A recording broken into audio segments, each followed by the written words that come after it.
I always knew something was wrong with the way my stepfather looked at me. The lingering glances, the way he'd pause outside my bedroom door at night, his shadow visible through the crack. The doorknob turning slowly at 2 a.m., testing, always testing. I told my mother. I begged her to believe me. She laughed, called me paranoid, told me I was imagining things. What I didn't know, what I couldn't have imagined, was that she wasn't just ignoring the danger. She was enabling it. The night I discovered the truth, I was lying in my childhood bed pretending to sleep when I heard the soft scrape of metal against metal, a key sliding into my lock, a lock only my mother had access to. The door opened.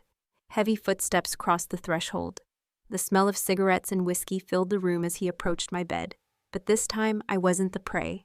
I was the trap. And when the lights flooded on, and I saw his face frozen guilty, caught, I realized the real monster wasn't standing over my bed. She was down the hall pretending to sleep. Have you ever discovered the person who was supposed to protect you was actually the one feeding you to the wolves?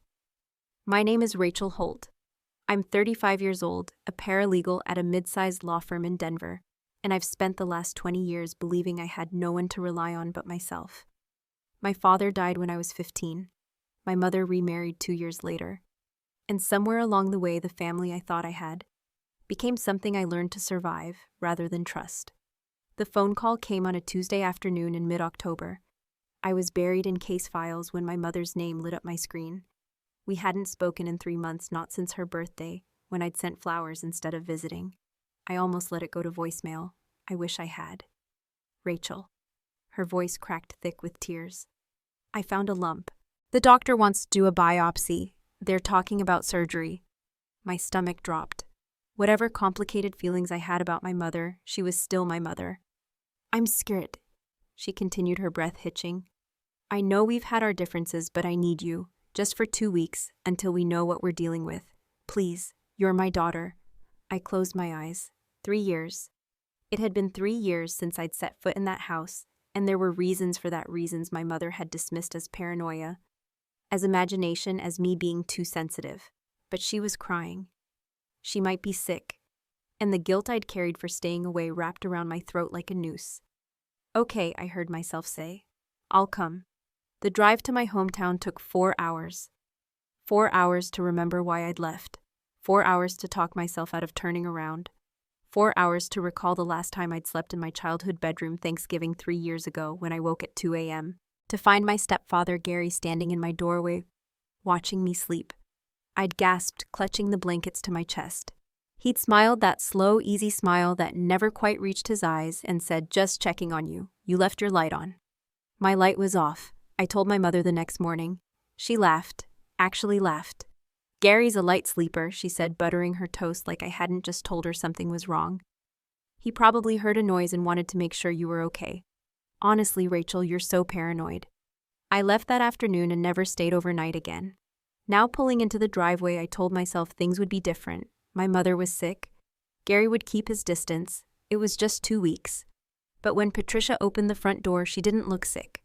She looked healthy, rosy cheeks, bright eyes, dirt under her fingernails from the garden. She hugged me tight and chattered about dinner plans, and when I asked about her biopsy appointment, she waved her hand dismissively. Scheduled for next week. You know how slow doctors' offices are. Something cold settled in my stomach. That night, I wedged a chair under my bedroom doorknob before climbing into bed. The same bed, the same room, the same lock with the key my mother kept for emergencies. I lay in the darkness listening to the old house creak and settle. At 1:47 a.m., I heard footsteps in the hallway. Slow, deliberate. They stopped outside my door. The doorknob turned once, twice, met resistance from the chair, and retreated. I didn't sleep for the rest of the night. The next morning, exhausted and on edge, I checked my phone and found a voicemail from an unknown number. I almost deleted it, probably spam. But something made me listen. "Ms. Holt, this is Thomas Chen from Hartfield Community Bank. We sent a certified letter regarding the David Holt Irrevocable Trust 6 weeks ago, but it was returned unclaimed. As the sole beneficiary, you need to contact us immediately. The current balance is substantial. Please call us back." I stared at the phone, my hands trembling. Trust what? Trust my father had left me nothing. My mother told me so 20 years ago. My mother had lied. I waited until my mother left for the grocery store the next morning before I made the call. My hands were shaking so badly I could barely dial the number, but I forced myself to stay calm. I was a paralegal. I knew how to gather evidence. I knew how to ask the right questions. And right now, I needed answers more than I needed to fall apart. Thomas Chen at Hartfield Community Bank was patient and thorough. He explained everything in careful detail, and with every word I felt another piece of my life crumble into dust. My father had created an irrevocable trust before he died. $400,000 from his life insurance policy and personal savings, all set aside for me. My mother was named as trustee with the authority to make withdrawals for my education, health, and welfare. When I turned 35, full control of the trust was supposed to transfer to me automatically. That was why they had sent the letter 6 weeks ago, right after my birthday. The current balance, Thomas said, his voice careful, is $13,000. I wrote down the number with a hand that wouldn't stop trembling. What happened to the rest? He sighed. Over the past 18 years, the trustee made numerous withdrawals, college tuition payments, medical expenses, living support, all documented as being for your benefit.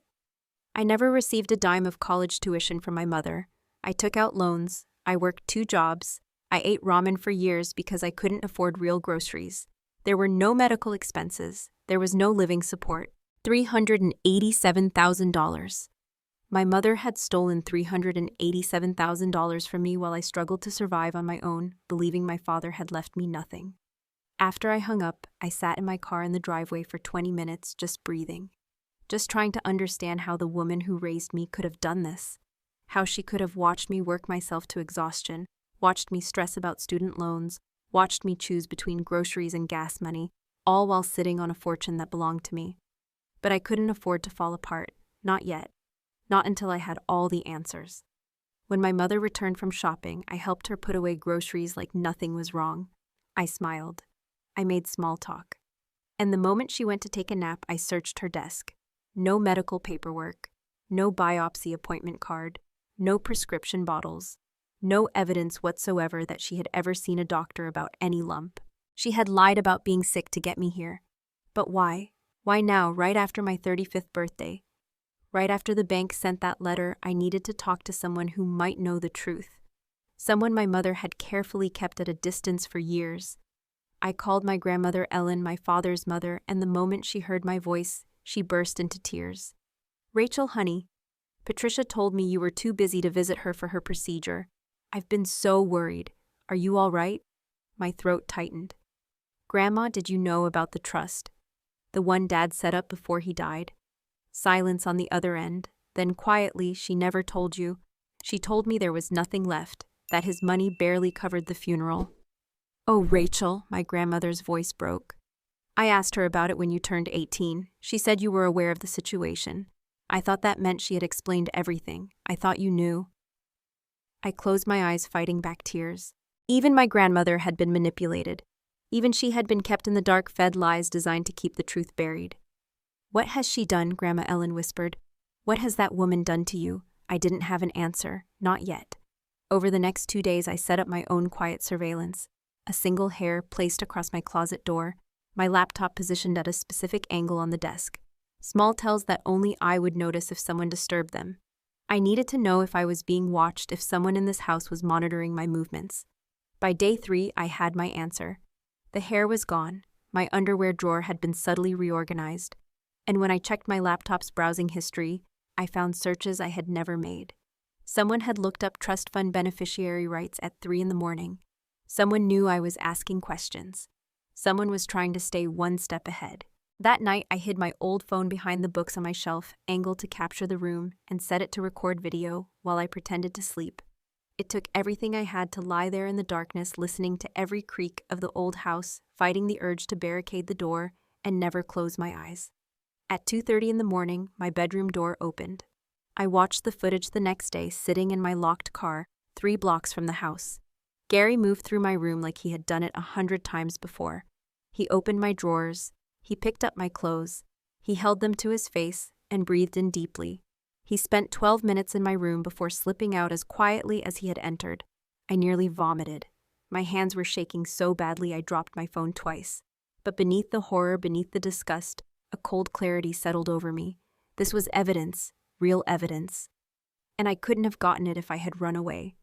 I called Miranda, my closest friend from work.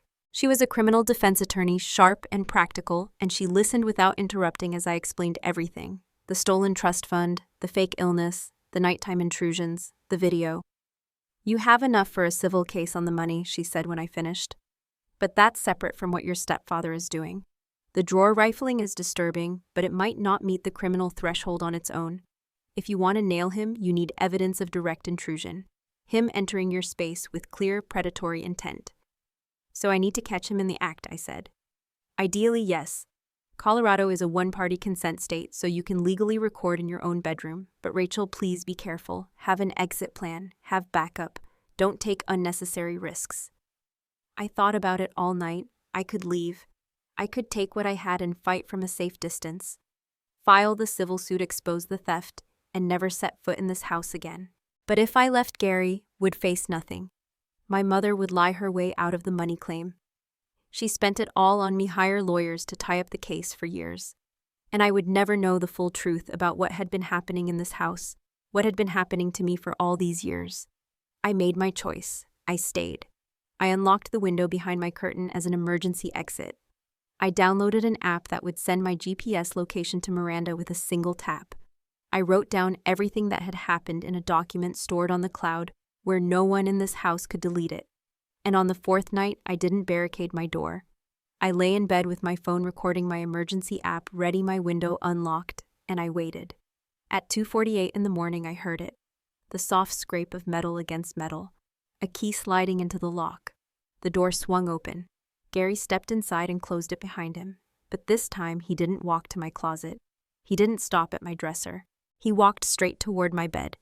I could hear him breathing.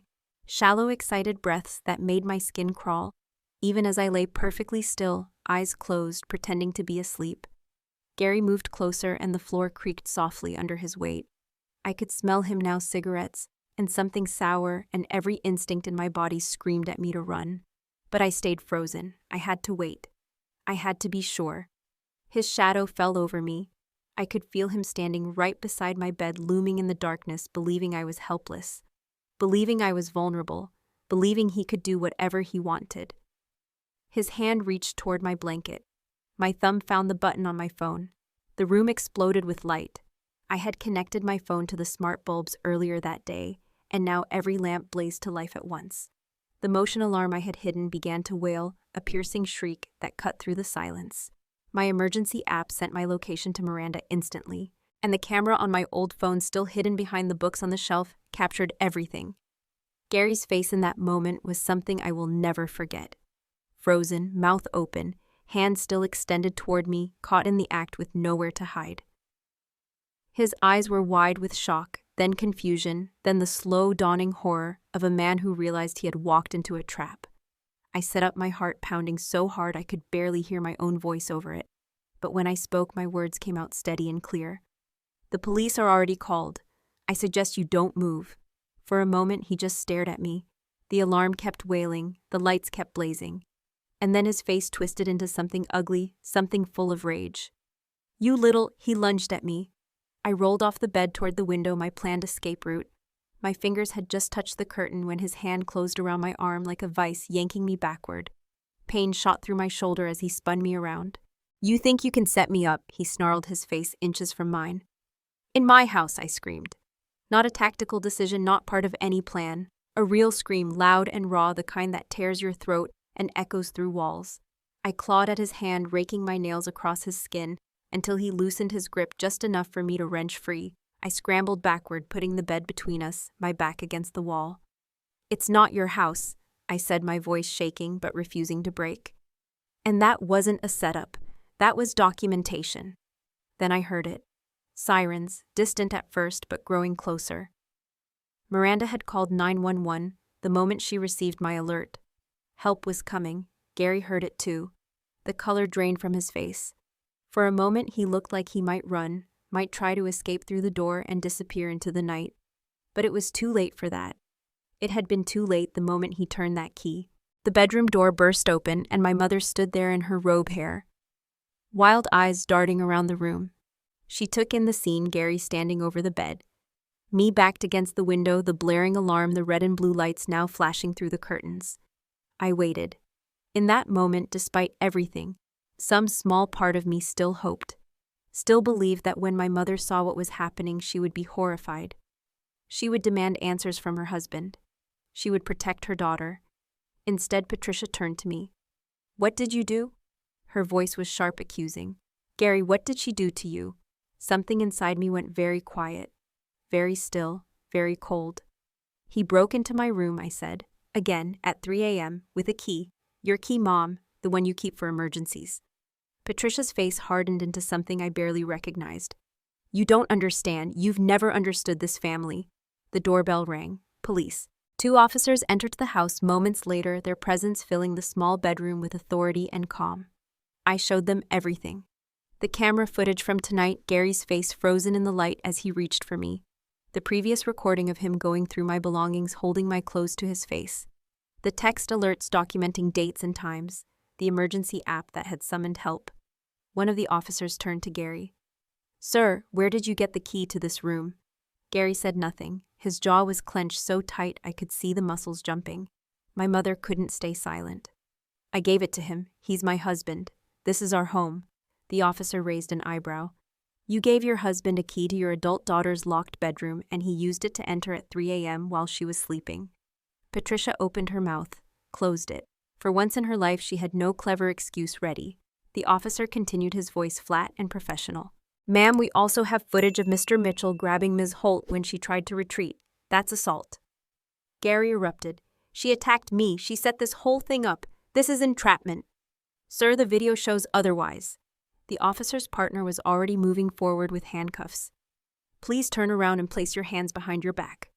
I watched as they cuffed him, watched as the man who had haunted my sleep for years, who had made me feel unsafe in my own childhood home, was finally held accountable. He was still protesting, still claiming innocence, but the evidence was undeniable. The trap had worked. As they prepared to lead him out, I turned to my mother one final time. "The trust fund," I said. "Dad's trust fund." "Where's the money, Mom?" Patricia went pale. Her hand gripped the doorframe like she needed it to stay upright. "I know about Hartfield Community Bank," I continued. "I know about the $400,000 Dad left me. I know what you did for 18 years. Every fake expense, every forged document, every dollar you stole while I worked 2 jobs and lived on ramen." The second officer looked up with interest. "Ma'am, is there something else we should know about?" Patricia started to cry. But I could see it now clearly without the fog of childhood love and desperate hope clouding my vision. Those weren't tears of remorse. Those were the tears of a woman watching her carefully constructed lies collapse around her. She wasn't sorry for what she had done. She was sorry she got caught. I didn't comfort her. I didn't say a word. I just watched as they led Gary out to the squad car, his protests fading into the cold October night. I stood in the driveway afterward, arms wrapped around myself against the chill.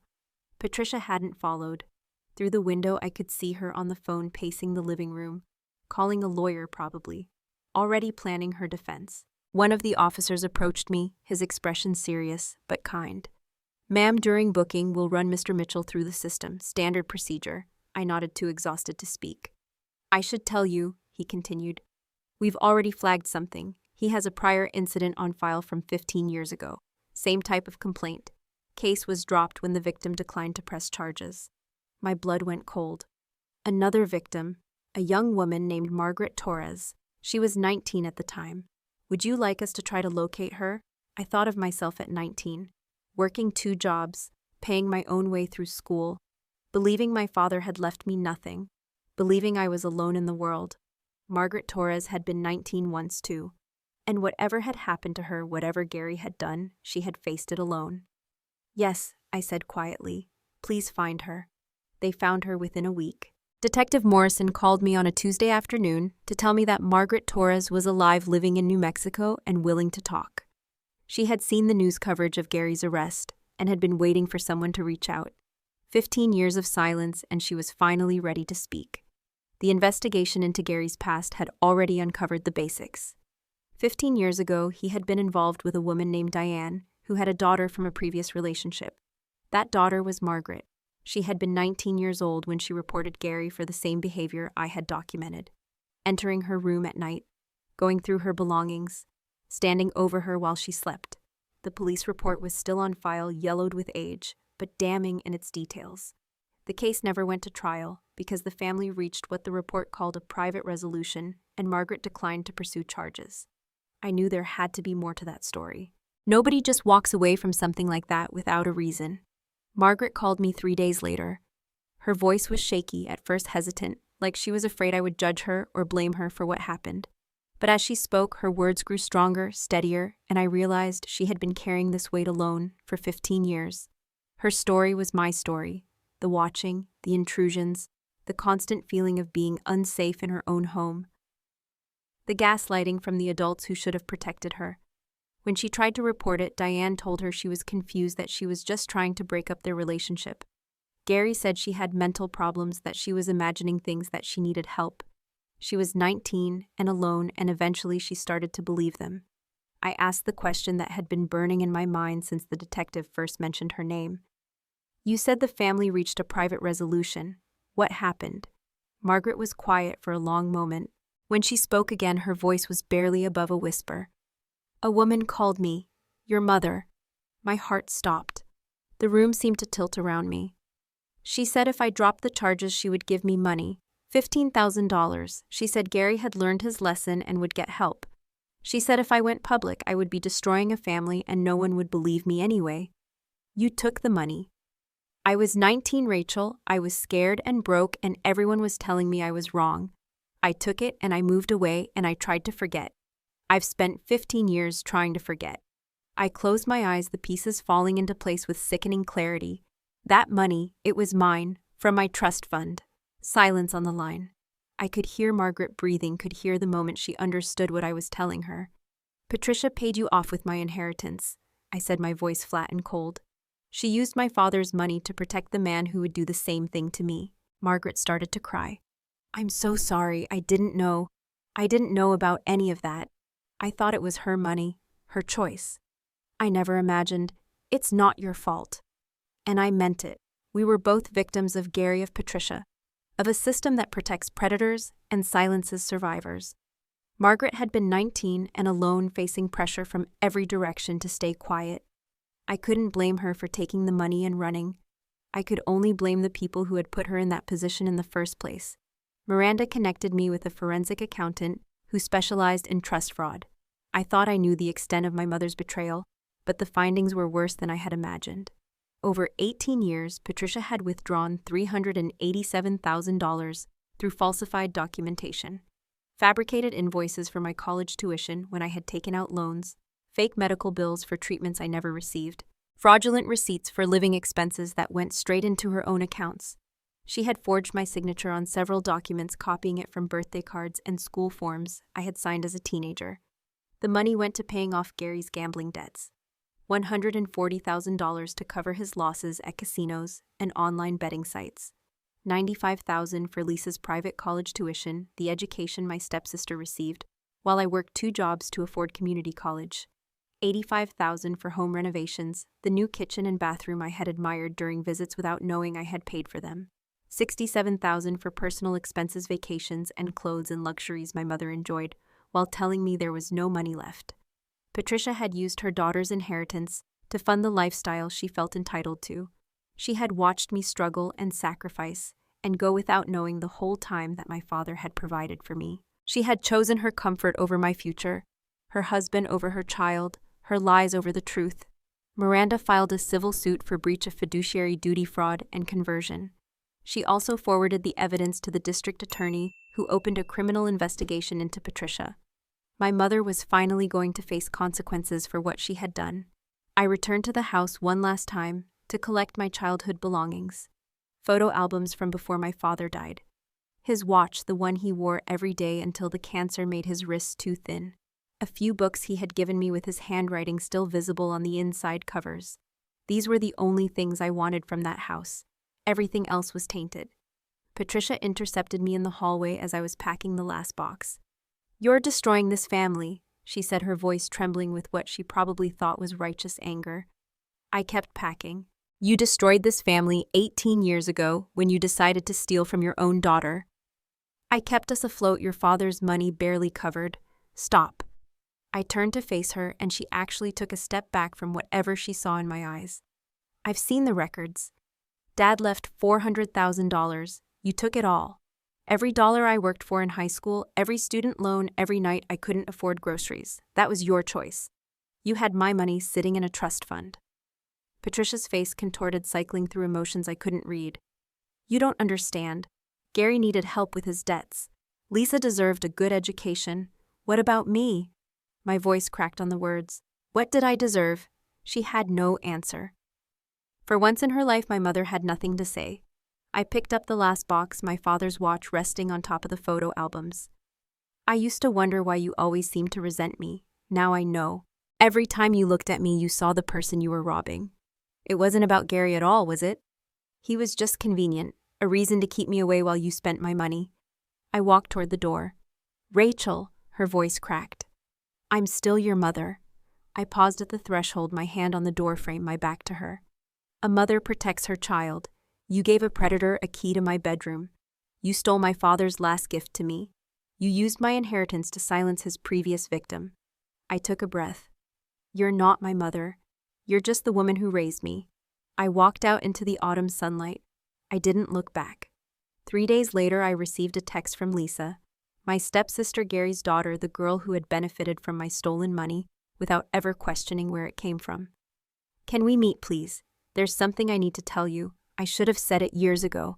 I almost ignored it. I was exhausted and burned out on family revelations. Every time I thought I knew the full truth, another layer of betrayal revealed itself. But something in Lisa's words echoed my own guilt. The guilt of having stayed silent about Gary 3 years ago. The guilt of not pushing harder when my mother dismissed my concerns. Maybe Lisa was carrying her own version of that weight. I texted back, coffee tomorrow, 10 a.m., neutral location. Maybe she was ready to stop being complicit. Or maybe this was just another betrayal waiting to unfold. There was only one way to find out. Lisa was already waiting when I arrived at the coffee shop. She looked terrible, thinner than I remembered, with dark circles under her eyes and hands that wouldn't stop fidgeting with her napkin. She started talking before I even sat down, like she was afraid that if she waited another second, she would lose her nerve. I knew, she said, her voice cracking. Not everything, but enough. I knew my father was wrong. I heard things when I was younger.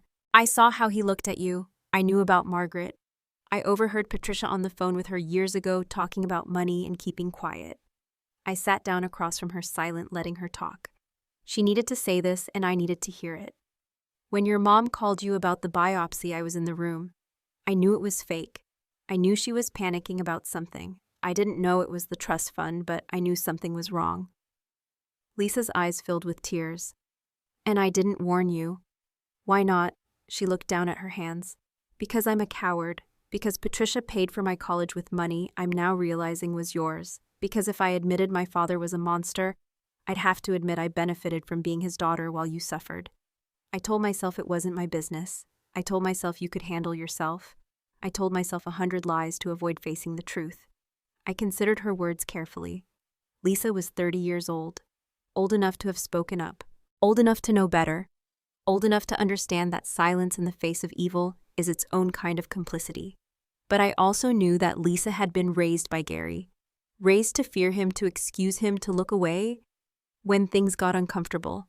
That kind of conditioning doesn't disappear overnight. You're right, I said finally. You should have warned me. You had years to say something and you didn't. Lisa nodded, tears falling freely now. But I'm not going to carry your guilt for you. That's yours to deal with. What I will say is this. You're 30. You have the rest of your life to decide who you want to be. You can keep being the woman who stays silent, or you can change. I want to change, she whispered. Then do it. Testify truthfully if they call you. Get therapy. Stop accepting money from Patricia. That's your choice, not mine. I finished my coffee and stood up. Goodbye, Lisa. I didn't say I forgive you. I didn't need to. Forgiveness wasn't the point. Moving forward was. Gary's trial took 4 days. The prosecution presented my video evidence showing him entering my room. at night reaching toward my bed, grabbing my arm when I tried to escape. Margaret testified about his pattern of behavior, her voice steady, even as her hands shook. And then 2 other women came forward, women who had seen the news coverage and recognized the man who had targeted them in previous jobs and relationships. Gary had been doing this for decades. I was just the one who finally caught him. The defense argued entrapment and family disputes. They tried to paint me as a vindictive stepdaughter seeking revenge. The jury didn't buy it for a second. Guilty on all counts: stalking, attempted unlawful sexual contact, assault, criminal trespass. The judge sentenced him to 6 years in state prison, 5 years probation, and lifetime registration as a sex offender. I testified via video link from Miranda's office. I never had to be in the same room as Gary again. When the verdict was read, Margaret was sitting in the courtroom. She texted me afterward just 2 sentences that made me cry. Thank you for finishing what I couldn't start. Patricia's criminal case for financial fraud took longer to resolve, but eventually she accepted a plea deal to avoid trial. She pleaded guilty to felony embezzlement and fraud. The judge sentenced her to 18 months in state prison, 5 years probation, and full restitution. The civil case was settled separately. I received $412,000, the original trust amount plus interest and damages paid, through the forced sale of the family home and seizure of Patricia's other assets. The house where I grew up, where my father taught me to ride a bike in the driveway, where my mother betrayed me in ways I'm still processing, was sold to strangers. I didn't attend the auction. Patricia's attorney delivered a letter with the settlement check. I hope someday you'll understand. I was just trying to keep our family together. I didn't respond. Some lies don't deserve answers. 8 months after that night when the trap sprung and my life changed forever, I started a new job at a larger law firm, senior paralegal with a specialty in financial fraud cases. The irony wasn't lost on me. I had become an expert in recognizing the patterns of deception, the paper trails of betrayal, because I had lived through the worst of it myself. I started volunteering with a nonprofit that helps abuse survivors navigate the legal system. I know how confusing it can be, how easy it is to doubt yourself when everyone around you is telling you that you're wrong. I sit with women who remind me of Margaret, of myself, and I tell them that their instincts are valid, that documentation matters, that the system is flawed, but not impossible to navigate. Some of them listen. Some of them aren't ready yet. I help either way. Grandma Ellen moved to a retirement community near my apartment. We have Sunday dinners together now, making up for all the years Patricia kept us apart. The first time she saw my new place, she cried. "Your father would be so proud of you," she said, and I believed her. Margaret and I stay in touch. Not as close friends exactly, but as 2 women who understand each other in a way few others can. She sent me a photo of her daughter's 5th birthday last month, a little girl with Margaret's eyes and a smile full of cake. "She'll never have to go through what we did," Margaret wrote, "because women like us speak up now." Lisa sends occasional updates. She's in therapy, working through years of denial and complicity. She's paying back the portion of her college fund that came from my trust slowly but consistently. I don't respond, but I don't block her either. Some relationships just need time. And Patricia, she served her 18 months. She got out to find her social circle had evaporated. Her family had disowned her, and her remaining relatives wouldn't return her calls. She moved to a small apartment in Arizona, works as a cashier at a grocery store, and lives on Social Security supplements. She writes me 1 letter a year. I throw them away unopened. Some bridges shouldn't be rebuilt. 14 months after that phone call that brought me home, I signed the papers on a small house at the edge of town. 2 bedrooms, a garden, a front porch with a swing, paid for with my father's money, finally mine. That evening I walked through each room as the sunset painted the walls gold. I touched the windows, the doors, the locks I had chosen myself. I thought about my father not as I last saw him, frail and thin, in a hospital bed, but as he was before, teaching me to ride a bike, reading to me at night, telling me I could be anything I wanted. "I've made sure you'll be taken care of," he had said. 20 years late, his promise was finally kept. I thought about the girl I used to be, 15 and grieving, believing she was alone in the world. 22 and exhausted, working double shifts because she thought she had no choice. 32 and afraid, running from a house where she was never safe. And 35, finally free. I stood at my front door as the last light faded. I could see my reflection in the glass, a woman who had been lied to, stolen from, preyed upon. A woman who survived anyway. I locked the door, checked it once, and smiled. "Dad," I whispered to the empty house that was finally truly mine. I made it.